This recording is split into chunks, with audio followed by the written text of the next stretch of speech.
The air was alive with music and laughter, creating the perfect atmosphere for what was supposed to be the happiest day of my life. My name is Rachel, and as I stood there in my beautiful white gown, I felt like a princess. Everything was magical, or so I thought. That feeling of joy was suddenly shattered in an instant. Rachel, dear, could you come here for a moment? My mother-in-law's voice pierced through the merriment.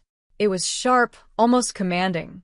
I smiled at my friends and excused myself, noticing how stiff my mother-in-law stood as I approached. Her smile didn't reach her eyes, and the tension in her posture was clear. "What is it, Mrs. Paul?" I asked, trying my best to keep my voice calm and friendly. "It's about the way you look at me, Rachel," she said, her tone cold and full of accusation. "I know what contempt looks like, and you have it written all over your face. I am your husband's mother, and I deserve respect, not this disdain." Her words took me by surprise. My mind raced, trying to make sense of what she was saying. "Mrs. Paul, I think you've misunderstood. I have nothing but respect for you," I replied, feeling a wave of confusion wash over me. "Respect? Huh," she scoffed, her eyes narrowing. "I see the way you roll your eyes at me, the sighs when I speak. You think I don't notice? You've even turned my son against me." Her voice was getting louder, and I could feel the eyes of nearby guests starting to turn toward us. I struggled to keep my composure. Before I could respond, Kyle, my husband, appeared by our side, his brow furrowed with concern. "Mom, what's going on here?" he asked, looking between the two of us. "Your wife, Kyle. She has been nothing but disrespectful to me," Mrs. Paul said, her voice trembling with emotion. "She's been looking down on me, and today, of all days, she's been the worst." Tears welled up in her eyes as she clutched Kyle's arm. "Rachel, is this true?" Kyle asked, his face filled with a mix of disbelief and confusion. His gaze searched mine, waiting for an answer. "No, it's not true," I replied, my voice firm but calm. "I've done nothing to disrespect her." "She's lying, Kyle," Mrs. Paul cried, her grip on his arm tightening. "I'm your mother. Would I lie to you?"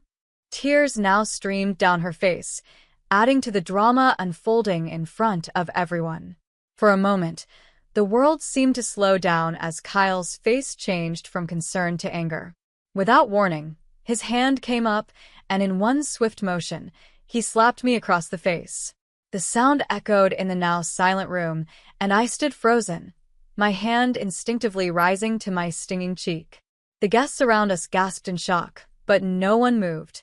I felt a mix of emotions: hurt, betrayal, anger, all swirling inside me. I wasn't sure what to say, or even how to react. "How could you?" I whispered, though I wasn't directing the question to anyone in particular. I wasn't just asking Kyle or his mother, but the entire universe, as if searching for an explanation for this nightmare I had walked into. Kyle, realizing what he had done, stammered, "Rachel, I didn't mean it. I was just..." But I didn't let him finish. "No," I said, my voice firm and steady despite the storm brewing inside me. "You've shown me exactly who you are." The pain of the slap was nothing compared to the pain of realizing the man I had just married was capable of this. I turned away from them both, knowing this moment had changed everything. I faced the guests, most of whom were still staring in stunned silence. "I'm sorry you had to witness this," I said, my voice calm though my heart raced. "Please, continue to enjoy the celebration. I need a moment alone." Without waiting for a response, I walked out of the room. The music had stopped, and the laughter had died down. The world outside seemed so different now, the joy and excitement of the day a distant memory.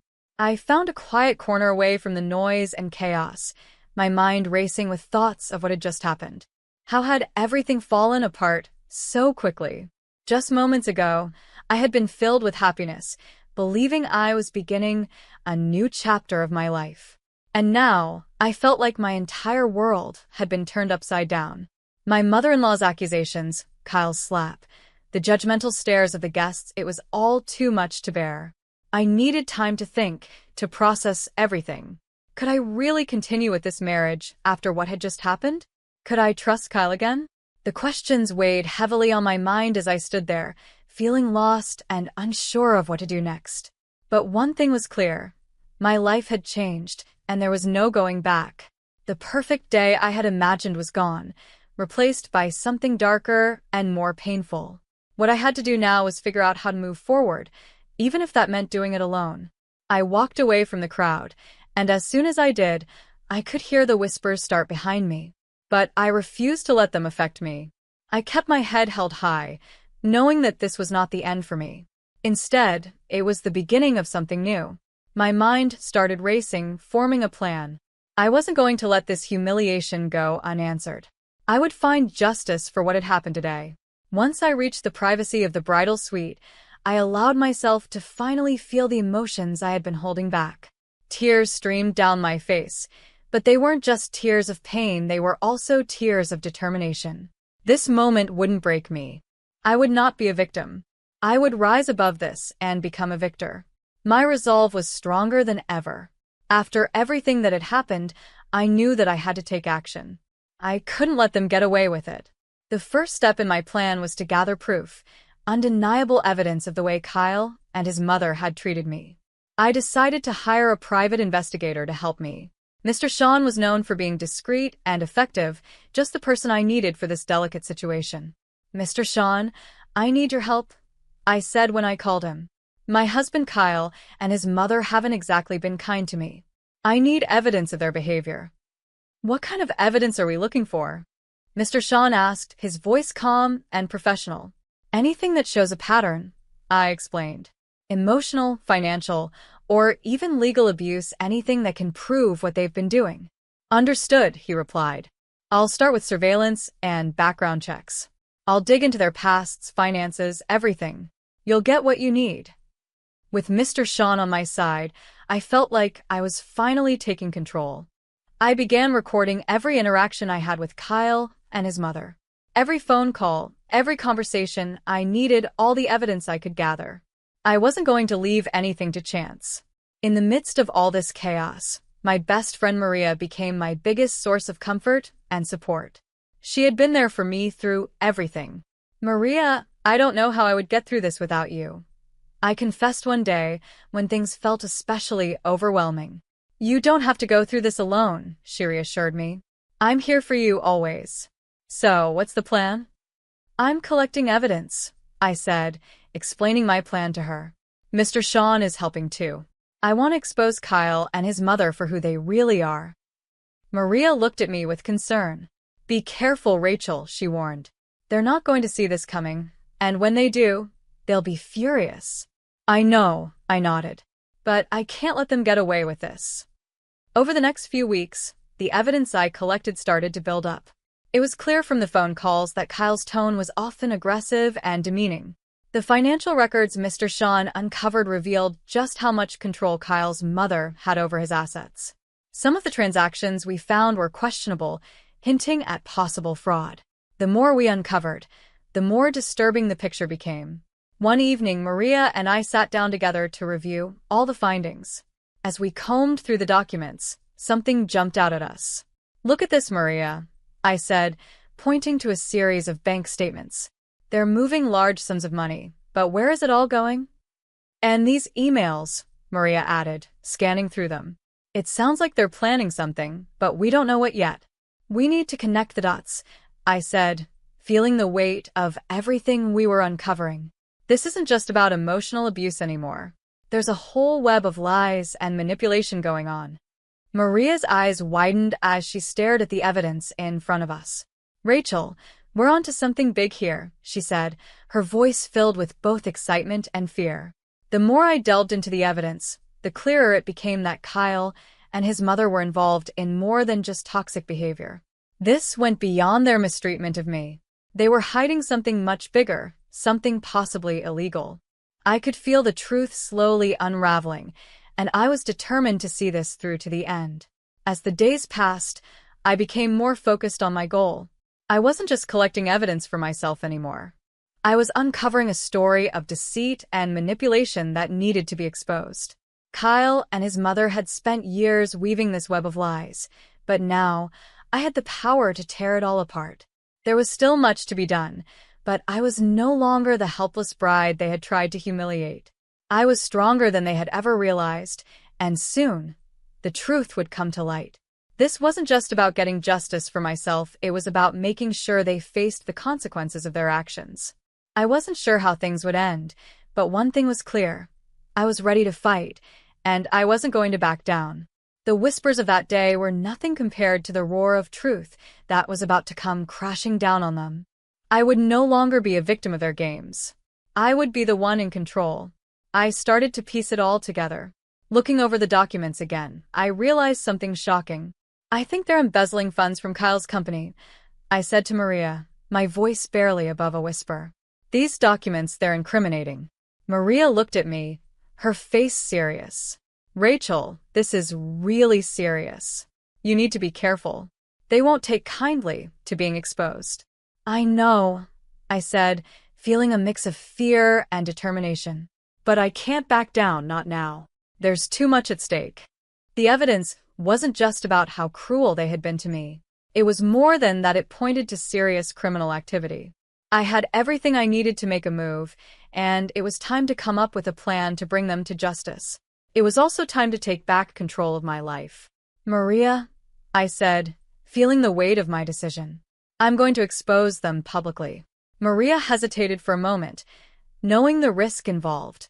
"Rachel, that's risky. You're playing with fire. But if anyone can do it, it's you." With Maria by my side and the evidence in my hands, I felt stronger than I had in a long time. I wasn't just fighting for myself anymore. This was about justice, about making sure Kyle and his mother faced the consequences of what they had done. It was time to show the world who they truly were. The next step was clear. I had to bring everything out into the open. I decided to organize an event, pretending it was for a big announcement. I invited friends, family, and even a few media contacts, people who would help get the story out. The venue was lavish, with an atmosphere full of excitement and curiosity. Everyone was eager to hear the news. As I stood at the front of the room, I took a deep breath. The time had come. "Thank you all for coming," I began, keeping my voice steady and my expression calm. Kyle and his mother, Mrs. Paul, stood beside me, smiling. They had no idea what was about to happen. "Rachel, darling, we're so proud of you," Kyle said, his voice sweet but insincere. "Whatever the announcement is, we support you." His words felt like poison, but I stayed composed. "I've gathered you all here to share some important truths," I said, pausing to gauge the room's reaction. "Truths about my marriage and about the Paul family." Mrs. Paul's smile faltered. "Truths?" she repeated, her voice shaky with a mix of confusion and fear. "Rachel, what are you talking about?" "I'm talking about the abuse, the lies, and the illegal activities that have been going on behind the scenes," I said, my voice growing stronger with each word. The room went silent. The tension was thick, and all eyes were on me. "Rachel, have you lost your mind?" Kyle's face turned red, his anger barely under control. "Quite the opposite, Kyle," I said calmly. "I've never been more sane, and I've never been more sure of what I need to do." I gestured to the screen behind me. "Exhibit A," I announced as a video started playing. It was a recording of one of our many heated, abusive conversations. The crowd gasped as they heard Kyle's voice, full of anger and cruelty. The murmurs grew louder, and I saw Mrs. Paul's face go pale. Her hands started to tremble. "This is just the beginning," I said, holding up a folder filled with documents. "These papers show financial irregularities, embezzlement, fraud. It's all here." "You can't do this, Rachel," Kyle shouted, his voice a mix of pleading and threat. "You're ruining everything." I looked him straight in the eye. "I'm not ruining anything, Kyle. I'm exposing the truth. A truth that everyone deserves to see." The media personnel who had been invited started clicking their cameras, capturing every moment of this dramatic revelation. There was no turning back now. This was it. "Rachel, please." Mrs. Paul's voice was barely a whisper, her confidence shattered. "Let's talk about this privately. There's no need for this public display." I shook my head. "No, Mrs. Paul. No more private discussions. The time for hiding is over." As I continued to show more evidence, the reactions in the room varied. Some guests looked shocked, others shook their heads in disbelief. There were whispers and murmurs among the crowd, but no one could deny what they were seeing. Kyle and Mrs. Paul stood frozen, their masks of respectability slipping away, revealing the truth beneath. "This is my story," I said, addressing the room. "A story of surviving abuse and standing up against injustice. I refuse to be a victim any longer." The event ended in a flurry of activity. Reporters swarmed around me, asking questions, while many guests approached to offer words of support and admiration. I had done it. I had exposed the truth, standing strong and maintaining my composure through it all. It was a moment of triumph, a moment where I finally reclaimed my power and my voice. But this wasn't the end. The courtroom was the next step, the place where everything would come to a final conclusion. As I sat in that stark, imposing room, a mix of nervousness and determination washed over me. My lawyer sat beside me, ready to fight for justice. This was the final act of my journey, and I was ready to see it through to the very end. I couldn't help but notice how uneasy Kyle and Mrs. Paul looked across the courtroom. Their once confident faces were now filled with anxiety as the trial began. "Your Honor, we are here to present the case against Kyle and Mrs. Paul," my lawyer said, his voice steady and strong. "This isn't just about a divorce. It's about years of emotional and financial abuse that Rachel has endured." Kyle leaned toward me from across the room, whispering, "Rachel, you can't win this. You're going too far." I met his gaze, my voice calm but firm. "This isn't about winning, Kyle. It's about justice. It's about showing everyone who you truly are." The trial moved forward, and my lawyer presented the evidence with precision. There were the recordings of Kyle's cruel words, the financial documents revealing their manipulation, and all the proof that painted a clear picture of the painful life I had lived. Each piece of evidence was undeniable. "Your Honor, as you can see, the evidence is overwhelming," my lawyer continued. "We are not only seeking a divorce, but also legal actions for the wrongs that have been committed against my client." Mrs. Paul, clearly rattled, tried to defend herself. "Your Honor, this is all just a misunderstanding. Rachel is exaggerating." Her voice was weak, even to her own ears. I looked straight at her, my words steady and direct. "Exaggerating? The evidence speaks for itself. You can't hide from the truth anymore." The judge listened carefully, reviewing all the evidence and testimonies presented. After what felt like an eternity, she finally made her ruling. "In light of the overwhelming evidence, I grant the divorce and order legal actions against both Kyle and Mrs. Paul for their conduct." As the gavel struck, a wave of relief and vindication washed over me. It was over. I had stood up to them, fought for justice, and emerged victorious. The long, painful chapter of my life was finally closed. With the legal battles behind me, I knew it was time to start a new chapter, one focused on healing and rebuilding. I found a small, peaceful home in the countryside, a world away from the chaos and drama of my past. The quiet and beauty of the place were just what I needed. Sitting on the porch of my new home, with a warm cup of tea in my hands, I gazed at the serene view before me. The trees gently swayed in the breeze, birds chirped in the distance, and the sun shone softly. For the first time in what felt like forever, I felt a sense of peace wash over me. This was at a fresh start, a life free from lies, manipulation, and pain. My journey had been difficult, but it had been worth it. I hadn't just survived. I had triumphed. I had found my inner strength, reclaimed my voice, and now I was free. As the sun began to set, casting a warm glow over the horizon, I smiled to myself. I was exactly where I was meant to be. The future was uncertain, but it was mine to shape a future filled with hope, healing, and happiness. This was my story of triumph, the story of a woman who refused to be silenced.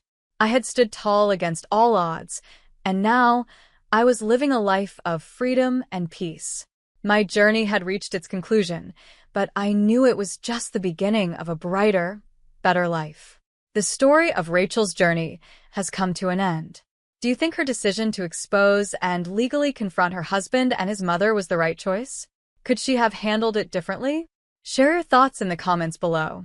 If you enjoyed this story and want to see more like it, don't forget to like the video and subscribe to our channel. Your support helps us bring more powerful stories to life.